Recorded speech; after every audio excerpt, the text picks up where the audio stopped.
हथियार लेके घूमा तनी अपराधी बना दिहले पगली रे। हथियार लेके घूमा तनी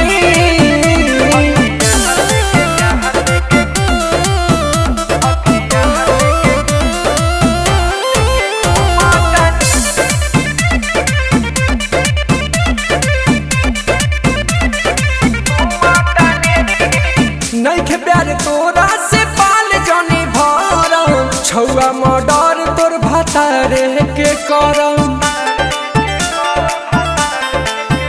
रंगधारी छोड़ब न काला से होई धराई गइल बेटा तो फांसी होई केसरिया बदनाम भइल सुनतनी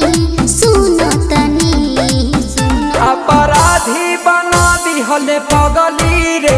हथियार लेके घूमा तनी अपराधी बना दिहले पगली रे। हथियार लेके घूमा तनी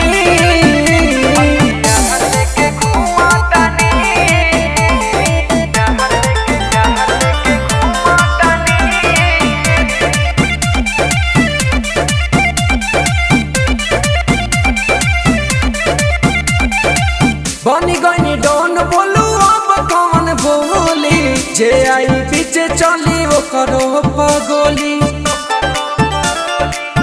सुन मिठू रन जीत जनी करइत अर्जुन कहरता लोगवा डरही साला तहर सुने के खबर हम डरतनी